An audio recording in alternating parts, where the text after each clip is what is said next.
자, 오늘 우리가 이번 주에 함께 나누는 메시지 본받는 자입니다. 본받는 자. 고린도전서 10장 23절에서 11장 1절 말씀.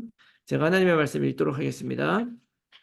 모든 것이 가하나 모든 것이 유익한 것이 아니요 모든 것이 가하나 모든 것이 덕을 세우는 것은 아니니 누구든지 자기의 유익을 구하지 말고 남의 유익을 구하라. 무릇 시장에서 파는 것은 양심을 위하여 묻지 말고 먹으라. 이는 땅과 거기 충만한 것이 주의 것임이라.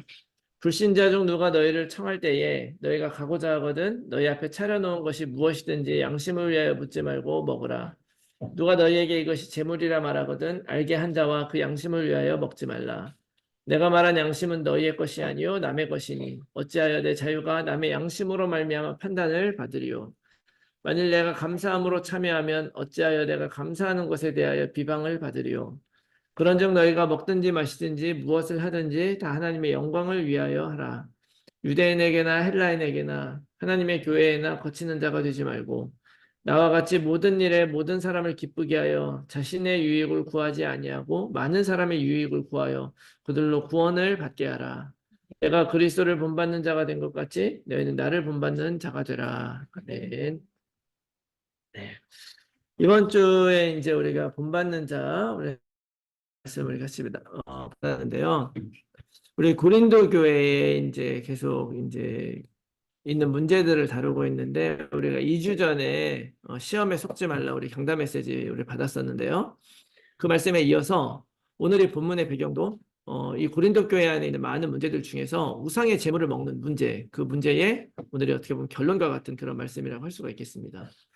그래서 이제 고린도전서는 이제 많은 그 문제들을 이야기를 하고 있는데 그 중에서도 이 우상에게 바쳐졌던 그 제물을 먹는 문제 이거를 8장, 9장, 10장, 11장, 1절까지 3장에 걸쳐 가지고 사도 바울은 이야기를 하고 있어요. 근데 그것은 굉장히 중요한 이유가 있다고 믿습니다. 왜냐면은 사실은 지금 현재 이게 어떤 문제가 있는 거냐면 우상에게 바쳐졌던 재물을 먹는 문제가 있잖아요. 근데 사실은 이게 겉으로 보는 것은 결국에는 우상에게 바쳐진 재물을 먹어도 되는가 안 되는가 이거에 대한 문제였어요.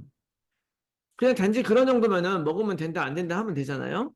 근데 사실은 뭐 이렇게 첨예하게 이 서로 부딪힌 입장이 한쪽은 우상은 뭐 아무것도 아닌데 우상이 진짜가 아니고 가짜인데 그걸 먹었다 그래가지고 우리가 무슨 문제가 있냐. 그거 맞는 말일 수 있죠. 근데 또 한편으로는 이 재물을 먹는다는 것은 결국 그 제의에 우리가 같이 참여하는 것을 얘기를 하는 건데 그럼 우리가 같이 우상을 섬기는 자가 되는 게 아니냐. 그것도 맞는 말이다. 두 가지가 다 그래서 서로 이래도 되냐 저래도 되냐 하지만 사실은 사도 바울이 이것에 대해서요. 그냥 쉽게 넘어갈 수 있는데 이걸 이렇게 길게 설명을 하고 있단 말이에요. 74절이나 걸치면서 그 이유가 바로 뭐냐면 사실은 이거는 겉으로 보면은 우상에게 바쳐진 재물을 먹냐 마냐 하는 문제 같지만 사실 알고 보면 이 속에 진짜 중요한 문제가 있는 거예요. 그게 바로 뭐냐면 디아스포라 문제입니다. 디아스포라. 이 디아스포라는 단어 들어보셨나요? 네. 네, 무슨 뜻이죠? 흩어져. 그렇죠. 흩어진 자. 그래서 디아스포라라는 그 단어는 흩뿌리다, 파종하다. 다시 말하면은 어떤 특정 민족이 자이든 타이든 자기 고향을 떠나서 다른 지역에서 공동체를 이루고 살아가는 그런 거예요. 그러니까 여러분들 아시다시피 유대인들은 바벨론으로부터 멸망할 때 그때부터 뿔뿔이 전 세계로 흩어지기 시작을 했죠. 그리고 결정적으로 또 그 로마가 나중에 이제 바벨론으로부터 돌아왔다가 그 로마가 AD 60년경에 그 실제로 예루살렘에 들어와서 성전을 완전히 다 부셔버리고 이제 이스라엘이라고 하는 나라를 완전히 없애버립니다. 그래가지고 그때 이스라엘 나라가 완전히 없어져 버려요. 그래가지고 결국 유대인들이 그곳을 떠나서 다 뿔뿔이 흩어진 게 됐거든요. 그러면 이 사람들이 다 어떻게 했냐면은 다 가가지고 제일 먼저 하는 게 뭐냐면 그 동네 가서 자기들끼리 공동체를 먼저 이뤄요. 그래가지고 10명 이상이 딱 모이면 제일 먼저 만드는 게 뭐냐면 회당을 딱 만듭니다. 그래서 회당에 만들어서 자기 아이들 율법 교육도 시키고 그 다음에 하나님 앞에 예배도 드리고 하면서 어떤 민족 공동체를 이뤄가는 것이 바로 그들의 특징이었죠. 근데 특징이었는데 중요한 게 뭐냐면은 이제 어떤 문제가 생기냐면 이 유대인들이 그리고 이제 유대인들도 있고 그 안에서 기독교를 개종한 사람들도 있는데 이 사람들이 더군다나 이 고린도 같은 교회에 보면은 이 고린도라고 하는 지역 자체가 15개의 신전이 있고 정말로 많은 사람들이 우상을 섬기는 그런 문화 속에서 우리가 어떻게 이런 하나님의 사람으로서 우리를 유지하고 살아가느냐 이런 문제가 생기는 거예요. 특히 이제 우상의 재물 먹는 문제만 고 이게 단지 그런 게 아니라 그 당시에 그 지역에서는 특별히 그 우상에게 바쳐졌던 고기가 대부분 유통이 되기 때문에 그러지 않은 고기를 찾기가 쉽지가 않은 그런 상황이었거든요. 그리고 문화 자체가 또 우리가 그곳에 같이 어울려 사는데 당연히 이제 자기들끼리만 사는 게 아니잖아요. 그러면은 그냥 나는 안 사 먹으면 그만이지만 그 사람들이 거기 가서 사 먹게 되면, 사 먹는 게 아니라 초대받아서 가서 먹게 되면 어쩔 수 없이 먹게 되고 이런 문제들이 있으니까 거기에서 이제 야, 우린 이걸 해도 된다, 안 된다, 막 이렇게 싸우고 있지만 사도 바울은 그런 문제를 본 것이 아닌 거예요. 이거는 단지 우상의 개인 문제가 아니라 실제로 우리가 하나님을 믿는 사람들이 이 세상 속에서 살아가면서 부딪힐 진짜 여러 가지 문제들에서 우리가 어떻게 해야 되냐 하는 걸 얘기를 하는 거거든요. 가령 예를 들자면은 성경은 이미 옛날에 쓰여진 거잖아요. 그러니까 이 성경에는 담배는 어떻다 뭐 이런 얘기가 나오나요? 안 나오죠. 그러면 이 성경에는 컴퓨터는 어떻게 하나 이런 거 나오나요? 안 나오죠. 그러나 사실은 지금 우리가 살고 있는 이 시대에 직면하고 있는 문제들이 뭐냐면 AI 그런 문제들, 앞으로 인공지능이 다스리는 그런 시대 속에서 우리는 무엇을 따라 살아가야 되느냐, 이런 것들도 하나님의 창조물로 보고 따라가야 되느냐 하는 부분들도 있고, 그런 게 아니라 뭐 예를 들어서 LGBTQ 문제라든지, 그런 거 아니더라도 우리가 하나님을 믿지 않는 그런 문화 속에서 살아가면서, 이런 문화 속에 살아갈 때, 과연 우리가 철저하게 그 안에서 하나님의 사람이다, 이런 거를 진짜로 확립을 하면서 속지 않고 살아갈 수 있느냐? 사실은 거의 불가능하거든요. 근데 앞으로 우리가 살아가면서 뭐 10년이고 20년이고 100년이고 지나고 나면 지금 우리가 상상할 수 없는 더 놀라운 시대가 앞으로 펼쳐질 텐데 그러면 성경은 그런 모든 것들에 있어서 옛날 책이 되느냐? 아니라는 거죠. 이거는 그냥 단지 우상의 재물을 먹는 문제가 아니라 우리가 다른 기독교인이 아니고 세상 속에 살아가는 이들이 과연 어떤 기준을 가지고 살아가야 될 것인가 하는 것에 대한 이야기를 하고 있는 거죠. 그런 의미에서 너무 중요하기 때문에 사도 바울이 이 단일 문제에 대해서 세 장이나 할애하면서 이걸 습득을 하고 있는 거예요. 그래서 이건 우리들에게도 굉장히 중요한 것입니다. 우리는 사람들은 되게 도덕적으로 살려고 노력을 하잖아요. 도덕적으로 살려고 노력을 하는데 이제 어떤 그 철학자가 그런 책 썼죠. 도덕적 사회와 비도덕적 인간. 아니, 도덕적 인간과 비도덕적 사회. 왜냐면 이게 유 목사님이 말한 그 해적선 안에서 성실하게 사는 거랑 똑같은 거예요. 내가 착하고 성실하게 내 본분 다하면서 정직하게 사는데 내가 일하는 그 일터가 해적선이야. 그렇게 되는 것이 지금 오늘날 사회거든요. 그럼 이런 상황 속에서 우리는 어떤 기준을 가지고 살아야 되느냐 하는 것을 오늘 말씀을 통해서 주고 있다. 그래서 여러분들이 이거를 오늘 잘 파악을 하셔가지고 이게 하나님이 원하시는 거거든요. 그래서 여러분들이 앞으로 살아갈 때 인생의 어떤 중요한 기준이 되셨으면 좋겠습니다. 자, 그래서 그 원리로서 첫 번째 원리가 바로 뭐냐? 모든 것은 하나님의 영광을 위해 살아는 거예요. 오늘 말씀에 31절에 너희가 먹든지 마시든지 무엇을 하든지 다 하나님의 영광을 위하여 하라. 이렇게 얘기를 하죠. 자, 이게 중요한 거죠. 지금, 하나님의 영광을 위해 산다고 하는데 중요한 건 뭐냐면 우리가 하나님의 영광을 위해 살고 싶죠. 근데 도대체 하나님의 영광을 위해 산다는 것이 무슨 말이냐는 거예요. 어떻게 하는 게 하나님의 영광을 위해 사는 것이냐. 여러분 이게 되게 중요한 거예요. 제가 일전에 영광에 대한 얘기 여러 번 말씀드렸는데요. 영광은 승리자가 받는 거죠. 이기는 사람이 영광 받는 거예요. 지는 게 영광 받는 게 아니고. 그래서 하나님이 영광 받으신다는 것은 하나님이 이기신다는 의미가 되는 거죠. 그런데 내 개인의 차원에서는 내 개인의 차원에서는 내 의지가 아니라 나의 어떤 동기가 아니라 하나님 말씀대로 내가 살아가는 거예요. 그러면 하나님 이기시기 때문에 하나님의 뜻대로 내 삶이 이루어지고 하나님의 거라 말할 수 있죠. 그런데 그러면 이런 개인의 차원이 아니라 공동체적인 차원에서는 도대체 하나님이 어떻게 영광 받으시는 것이냐라고 했을 때 하나님이 이기시는 것은 결국 하나님의 말씀 성취되는 것을 의미하는 것이다. 하나님은 우리에게 말을 주시고 또 그 말씀으로 일을 하고 계시는데 실제로 그 말씀이 실체될 때 그렇구나. 이분이 바로 이 세상을 창조하시고 지금도 다스리시는 하나님구나. 라는 것을 세상에 때는 영광. 그래서 이게 너무 중요한 거예요. 하나님의 말씀이 성취되는 게 하나님의 영광을 위한 것이다. 다 그러면 하나님의 말씀이라는 것은 도대체 뭐냐? 하나님의 말씀이라는 거는 성경이 우리가 이 두꺼운 66권의 책을 가지고 있는데 이 성경의 말씀이 나에게 성취된다는 것은 결국 무엇을 의미하는 것이냐면요. 지난주에 제가 말씀을 드렸듯이 어, 지난주에도 말씀을 드렸듯이 그 마태복음 22장 37절 40절에 예수께서 이르시되 내가 마음을 다하고 목숨을 다하고 뜻을 다하여 주 너의 하나님을 사랑하라. 이게 크고 최대의 계명이고 내 이웃을 내 몸과 같이 사랑하라. 이게 두 번째 계명입니다. 그러면서 이것이 바로 율법과 선지자들의 강령이다 이렇게 말씀을 하셨는데 결국에는 구약의 율법도 마찬가지, 신약에 주신 말씀도 마찬가지. 이것이 하나님을 사랑하고 이웃을 사랑하는 그것으로 바뀌고요. 구약에는 이래서 이러면 안 된다, 저러면 안 된다라고 했지만 신약에서는 그것을 이제 두 개로 정리해 주신 거죠. 하나님을 사랑해라, 이웃을 사랑해라. 이것이 하나님의 뜻이에요. 이것이 하나님의 말씀이고 그런 가운데서 우리가 하나님을 사랑하기 때문에 하나님의 자녀로 이 땅에서 언약을 누리고 살고 내가 이웃을 사랑하기 때문에 하나님이 구원하시는 세계복음화 흐름 안에 내가 살아가는 것이죠. 그래서 이 두 가지의 원리가 우리 안에 있어야 된다고 말씀이고 이것이 말씀이고 이게 성취돼야 되는 거예요. 그래서 사실은 오늘 우리가 읽은 이 고린도전서 10장은 바로 이 부분에 대해서 앞에서부터 쭉 설명하고 있어요. 우리가 23절부터 봤지만 사실은 1절부터 무슨 얘기가 써 있습니까?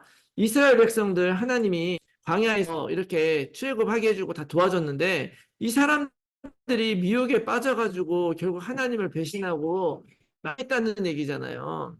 그렇게 망했는데 사람이 감당할 시험밖에 사실 준 것이 없다. 하나님은 충분한 증거를 이미 줬고 또 그렇게 니네가 미혹당하지 않아도 피할 길을 충분히 주셔서 이런 얘기를 다 해주신 거잖아요. 그러면서 그런즉 내 사랑하는 자들아 우상 숭배하는 일을 피하라 이렇게 말씀하시죠. 우상 숭배하는 일을 피하라. 결국에는 우상 숭배하는 걸 피한다는 건 무슨 얘기예요? 우상을 믿지 않고 하나님을 믿겠다는 얘기거든요. 하나님을 의지하겠다. 그래서 결국에는 이 말씀도 뭘 해야 되느냐? 하나님을 사랑하는 그런 삶을 살아야 된다는 거예요. 그런 기준으로 해야 되고 그 원리가 그래 첫 번째는 모든 것은 하나님의 영광을 위해 살아. 그리고 두 번째는 이렇게 하나님을 사랑할 뿐만 아니라 또 하나 내 이웃의 유익을 구하라 그러는 거예요. 이것이 기준이다. 이웃의 유익을. 그래서 오늘 말씀에 이런 얘기를 하고 있죠. 이제 시장에서 고기를 파는 것을 물어보지 말고 그냥 먹으라는 거예요. 왜 그래요? 그걸 먹는다 그래서 우리가 더러워지는 건 아니거든요. 그런데 만약에 그냥 먹는데 예를 들어서 불신자 집에 초대받아서 갔는데 그 사람이 고기를 내와. 내오는데 내오면서 아무 말을 안 하면 이 사람은 지금 이것을 먹으면 된다 안 된다 이런 걸 잘 모르는 사람이잖아요. 그러면은 그냥 먹으라는 거예요. 이거 뭐 혹시 우상에게 바쳐졌던 거 이런 거 확인하지 말고 그냥 먹으라는 거죠. 그리고 만약에 고기를 내오면서 이거 우상에게 바쳐졌던 거예요 이렇게 얘기를 한다면 이 말은 뭐예요? 이 주인이 이거는 그리스도는 먹으면 안 된다 이걸 알고 있잖아요. 그렇게 얘기를 하면 그럼 먹지 말라는 거예요. 왜냐면 아무것도 모르는 사람이 딱 했는데 이 사람이 이거 혹시 우상에게 바쳐졌던 거예요? 나 그럼 못 먹겠는데 이러면 아이고 근데 까다롭네. 내가 왜 이렇게 살아야 돼? 이렇게 생각할 거 아니에요? 실제로 오늘날에 전도할 때 많이 할지 모르겠지만 교회를 안 다니기로 결단한 사람들이 대부분이 복음을 듣고서 그렇게 결단한 게 아니라 복음을 듣기도 전에 다른 그리스도인들을 보고 실망한 거예요. 나는 저렇게 살고 싶지가 않은 거거든요. 그러니까 그렇게 안 하는 거예요. 그리고 또 반대로 이거 그 우상에게 바쳐졌던 게 이렇게 하면 돼. 그걸 막 먹어. 그러면 아니 쟤네들은 저거 안 먹어보고 큰일 난다 그러면 저거 잘만 먹네. 말로만 믿는다고 그러고 속으로는 막 지 맘대로 사네. 이럴 거 아니에요. 그러니까 결국에는 사실은 사도 바울이 하는 말이 그거예요. 우리는 그 고기를 먹을 수도 있고 안 먹을 수도 있고 그것 때문에 우리가 정죄받는 것이 아니라 우리의 기준은 뭐가 돼야 되느냐? 이것 때문에 그 사람이 상처받고 그 사람이 잘못되면 안 된다. 우리의 포커스는 어디에 가 있어야 된다는 거예요? 상대방의 유익에 가 있어야 된다는 얘기죠. 상대방의 유익. 중요한 게 뭐냐면 뭐가 상대방의 유익이냐는 거예요. 그렇다면 이제 상대방의 유익을 위해서 구해야 되는데 그 상대방의 유익이 뭐냐? 예를 들어 내가 손해보니까 내가 손해본 만큼 그 사람이 부자 되라는 얘기가 아니고 여기에서 말하는 유익은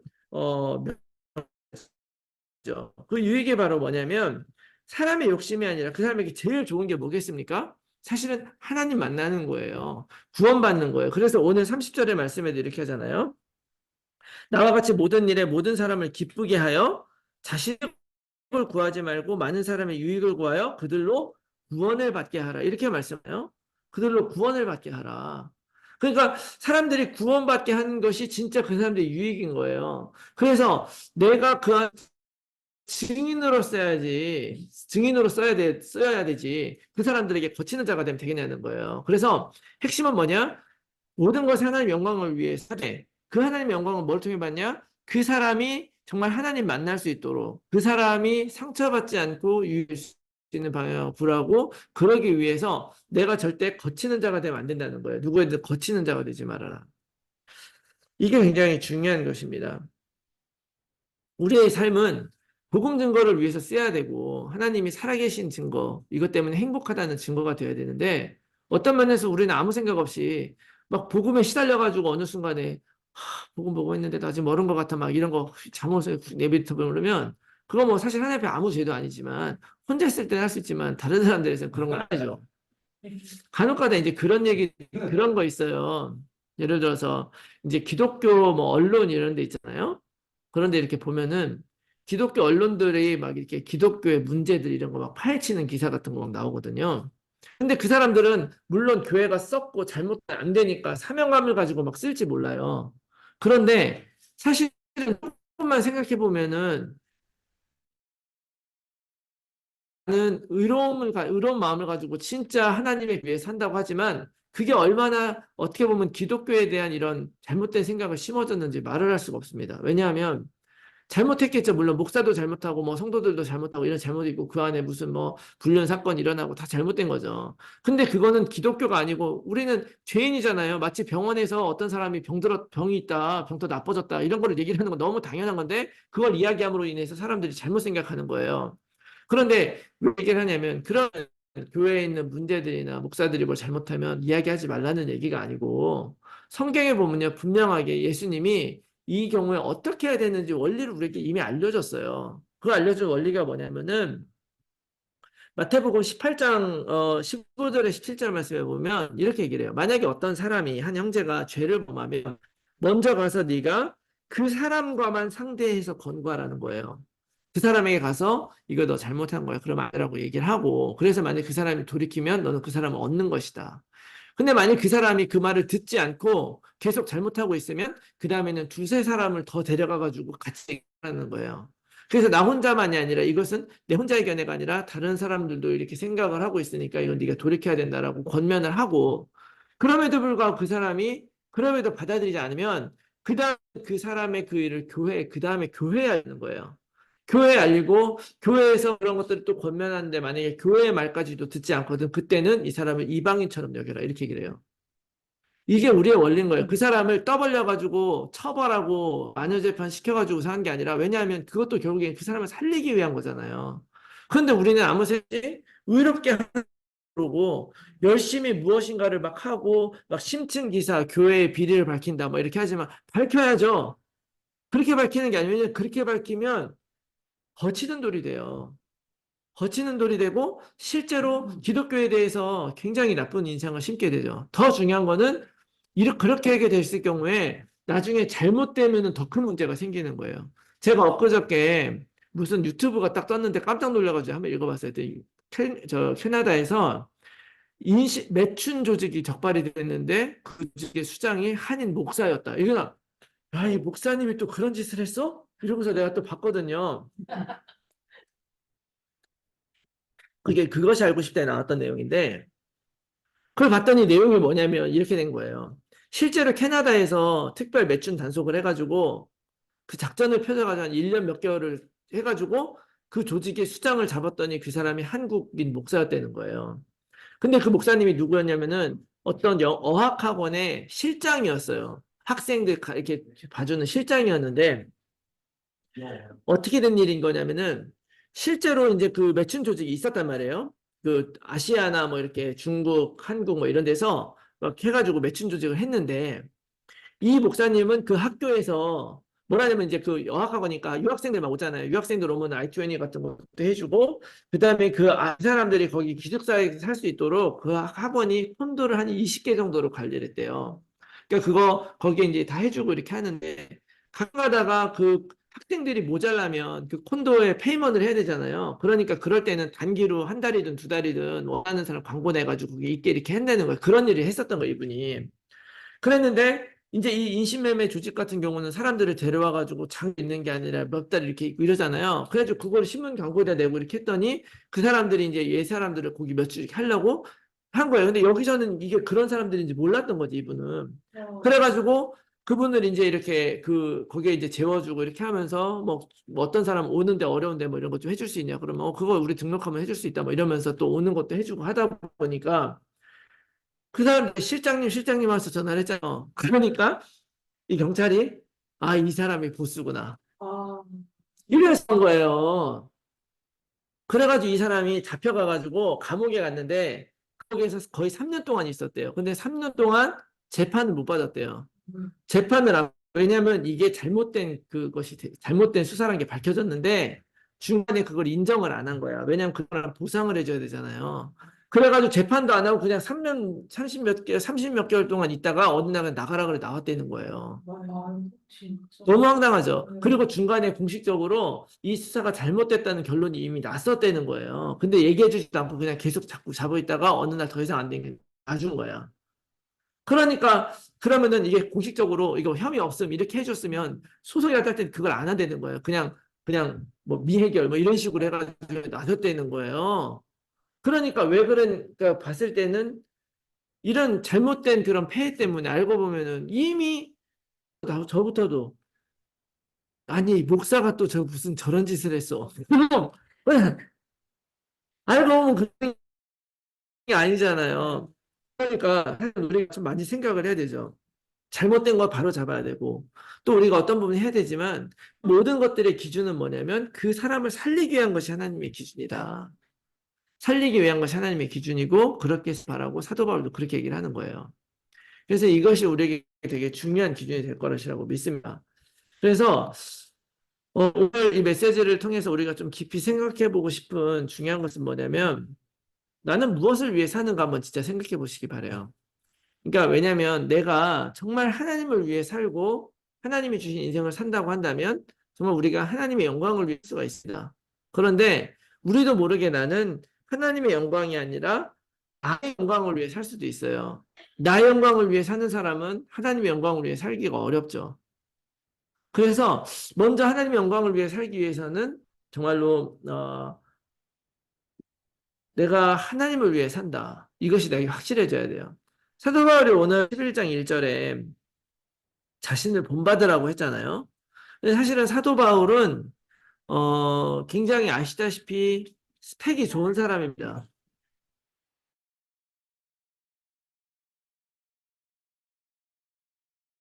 굉장히 좋은 사람이고 유대인이에요. 그런데 분명한 것은 사도 바울이 뭐라고 그러냐면 빌립보서 3장에 이렇게 얘기를 해요. 나는 이런 모든 것들을 다 배설물로 여긴다 그랬어요. 그러니까 그런 나 자신의 어떤 그런 스펙을 자랑하려고 하는 것이 아니죠. 그걸 본받으란 말이 아니었을 거예요. 그러면 뭐를 본받아야 되느냐? 오늘 여기에 뭐라고 하고 있냐면은 정확하게 읽으면요. 내가 그리스도를 본받는 자가 된 것 같이 너희는 나를 본받는 자가 되가 이렇게 되는 거예요. 사도 바울이 그리스도를 본받았습니다. 근데 사도 바울이 그리스도의 어떤 것을 본받았냐는 거예요. 그게 뭐냐면 바로 그 앞에 있는 절이에요. 33절.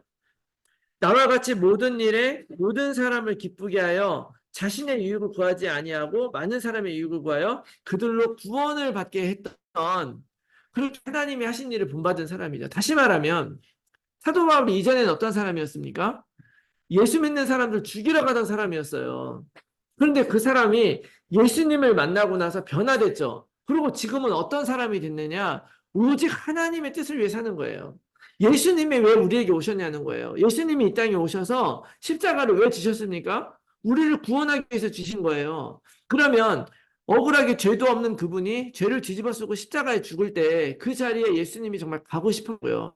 인간이었기 때문에 그것도 쉽지 않았겠죠. 예수 인간적인 가지고 있으니까. 그러나 그럼에도 불구하고 우리를 구원하기 위해서 기꺼이 죄 없으신 분이 죄인의 길에 가서 죽음으로 우리를 구원하셨단 말이에요. 이게 바로 예수님이 우리를 위해서 해주신 거예요. 사도 바울은 그거를 본받는 사람이 됐다는 거예요. 왜 그렇게 하셨냐? 왜 그렇게까지 죽음까지 갈 수밖에 없었냐? 나를 구원하기 위한 거예요. 내가 살기 위한 게 아니라 나를 구원하기 위해서 예수님이 그렇게 하셨다는 거예요. 예수님의 목적은 오로지 그거 하나밖에 없지 않습니까? 모든 말씀을 전하고 병자를 치유하고 이렇게 했던 것이 자기의 자랑을 위해서 한 것이 아니에요. 우리를 그리스도로 인해서 변화되게 만들려고 하고 어떻게든 하나님 모르던 사람들이 진짜 그리스도가 와서 누려지는 하나님의 나라가 어떤 건지 알게 하기 위해서 예수님이 그렇게 하셨다는 거예요. 사도 바울도 그래서 나도 그렇게 살고 있다는 얘기를 하고 있는 거죠. 그래서 오늘 이 말씀에 9장 고린도서 9장 19절에 23절 이렇게 말하고 있어요. 이거 잘 보세요. 제가 읽을게요. 이거는 성경을 좀 보시면서 여러분 생각하셔야 돼요. 사도 바울이 이렇게 고백해요. 내가 모든 사람에게서 자유로우나 스스로 모든 사람에게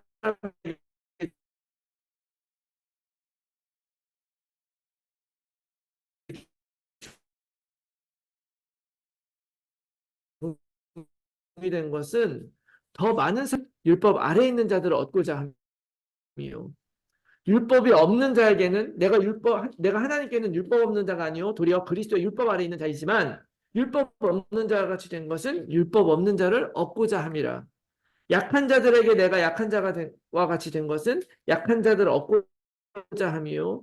내가 여러 사람에게 여러 모습이 된 것은 아무쪼록 몇 사람이라도 구원하고자 함이니 내가 복음을 위하여 모든 것을 행함은 복음에 참여하고자 함.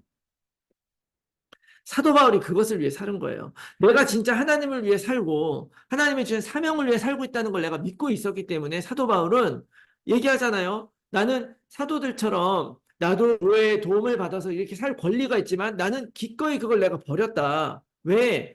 한 사람이라도 더 구하려면 내가 어디 한 교회에서 후원해 주는 사람들이 붙잡히면 안 되기 때문에 그래서 나는 그걸 기꺼이 하고 난 자유가 있지만 그걸 내가 버렸고 또 때때로는 내가 내 자유를 안 하는 것 같아도 하나님이 이렇게 하라고 해서 내가 사명 따라 하는 것이다. 나는 유대인들 구원하고 싶으면 유대인처럼 율법적이 되고 또 이방인들 구원하려면 율법 없는 사람처럼 된다. 그것 때문에 내가 어떻게 되는 게 아니라 나의 관심은 딱 하나인 거죠. 어떻게든 몇 사람이라도 구원하기 위해서. 이게 사도 바울이 우리들에게 본받으라고 한 내용의 본질인 거예요. 사도 바울은 그렇게 살았다는 거죠. 그러면서 이 메시지는 결국 우리들에게 무슨 얘기를 해주는 것입니까? 결국 이게 무슨 얘기를 해주는 것이냐면 너희들 잘 생각해봐라. 너희들이 지금 여기에 왜 와 있냐는 거예요. 그 고린도 교회 사람들이 지금 와가지고 거기에서 교회를 만들고 교회라 그럽시고 이렇게 막 하고 있는데 지금 거기에서 지금 우상의 고기를 먹어서 너는 깨끗하냐 너는 안 깨끗하냐 넌 우상 숭배했냐 이거 싸울 일이냐는 거예요. 지금 너희들이 할 일은 그거가 하는 것이 아니라 먹어도 괜찮아 안 먹어도 괜찮아 그런데 마음을 두지 말고 진짜 하나님이 너희들 있게 하신 이유가 뭐냐는 거예요. 그 우상 많고 하나님이 필요한 그들에게 어떻게 하면 그들이 복음이 들어갈 수 있을까 그렇게 살라는 거죠. 그 이야기를 하기 위해서 너희들 이렇게 길게 얘기를 한 거예요. 우상 섬기는 재물 먹는 게 중요한 게 아니고 너희들은 그 안에 있는 하나님의 뜻을 성취하는 사람들이 되라. 구원하는. 그래서 위해서 하나님의 영광을 위해서 살고 그것을 기준으로 먹게 되면 먹고 안 먹게 되면 안 먹고 거치는 자가 되지 말고 오히려 그곳에서 사람들이 너희들의 모습을 보고 하나님께 돌아오게 만들어라. 이 열매가 결국 어떻게 된 겁니까? 유럽이 결국 복음화가 되는 역사가 일어나게 되는 거죠. 결국에는. 우리가 이렇게 할 수 있는 이유가 바로 뭐냐? 우리에게 언약이 있기 때문입니다. 언약. 우리가 그렇게 하나님을 위한 삶, 또 정말 나의 이익이 아니라 이웃의 유익을 구하기 위해서 내가 때로는 손해보고 내가 양보하는 삶을 살아야 되는데 사람의 본성상 그런 삶을 살기가 참 쉽지가 않아요. 어떻게 보면. 그렇지만 왜냐면은 뭐 꼭 그만한 보상이 있어야 되는 걸 떠나서 내가 그렇게 했을 때 과연 내 인생은 어떻게 해야 되나? 이런 우리는 좀 믿는 구석이 필요한 거죠. 믿는 구석. 그래서 하나님이 우리에게 언약을 주신 거예요. 사도 바울도 만약에 예수님 못 만났으면 이렇게 됐겠습니까? 첫 번째 예수님 만났을 때 예수님이 너는 이방인들과 세상 임금과 이방인들 위하여 선택된 나의 그릇이다 라고 하는 그것이 그 마음속에 딱 들어와 있었 믿었기 때문에 이걸 하게 된 거죠.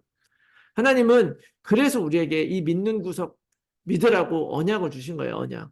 그것이 우리에게 이미 있다는 걸 여러분 기억하시기 바랍니다. 하나님의 언약을 그냥 주는 게 아니에요. 그냥 나는 가만히 있는데 너 일단 나 믿었으니까 좋아, 땡큐, 보상이야 하고서 언약을 주는 게 아니라 아브라함을 한번 생각해 보세요. 아브라함이 본토 친척 아비 집을 떠나라는 하나님의 말씀을 딱 들었을 때에 그 말씀을 듣고 그는 그 땅을 떠났습니다. 근데 그게 지금 우리가 생각하는 것처럼 그게 단순한 일이 아니죠. 왜냐하면 지금은 우리가 우리 본토 친척 아버지 떠나라 그래서 여러분들이 지금 아프리카로 선교를 갈 수도 있어요.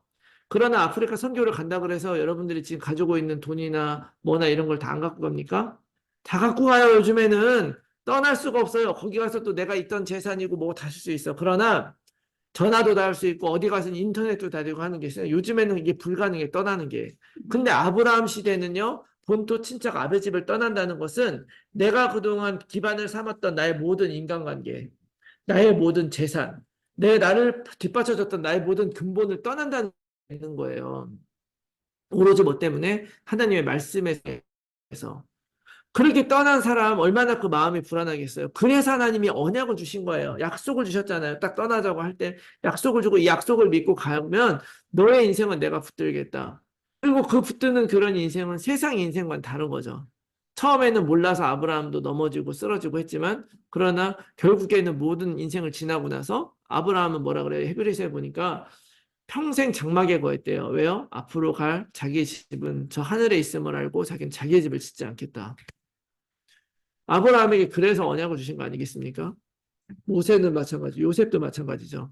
모셉이나 요셉이가 언약이 있었기 때문에 이런 차원도 있지만 더 중요한 거는 하나님의 말씀을 믿고 그런 모든 삶 속에서 그래요. 하나님이 나와 함께하고 있어요. 나의 기반이에요. 라고 내가 믿었기 때문에 하나님은 당연히 약속을 주고 그 인생 책임지시는 것입니다. 모세도 마찬가지. 우리의 인생이란 건 그런 것 같아요. 언약이 이미 우리는 그리스도 주셨잖아요. 그리고 내가 그 인생을 살기로 결단하고 이 세상 속에서 정말 내가 내 거를 손해보면서 그 사람이 구원받을 수 있는 그걸 위해서 내 인생이 쓰여질 수 있는 인생, 하나님이 그 인생을 책임져 주시는 거예요. 그 인생을 살라고 하나님은 우리들에게 증인, 사도행전 1장 8절, 사마리아 온 유다 사마리아 땅 끝까지로 내 증인이 될 것이다. 하나님이 약속해 주신 거죠. 그래서 사실은 이 언약을 믿고 이 말도 안 되는 여정에 이 믿음의 사람들이 발을 딱 내딛은 거예요. 그리고 그렇게 내딛고 나서 그들의 인생 끝에 하셨다 말씀을 하시는 거죠. 여러분들도 이 믿음으로 진짜 언약을 붙잡고 정말 사도 바울이 그리스도의 그 마음, 지금 마찬가지죠. 우리들도 그리스도의 마음을 본받아야 되죠. 그 본받는다는 건 뭐예요? 지금도 어떻게든 구원하고 살리기 위한 그런 하나님의 뜻을 알고 우리도 살리는 방향으로 까짓거 내가 손해보면 어떻고 자존심 상하면 어떻고 내가 뭐 욕을 먹으면 어떻습니까? 그렇게 해서 만약 그 사람이 살아날 수 있다면 우리는 살리는 자로 평생을 살기로 결단하고 그렇게 언약 안에서 하는 여러분들이 되시기를 예수 그리스도 이름으로 축원합니다. 네. 아멘.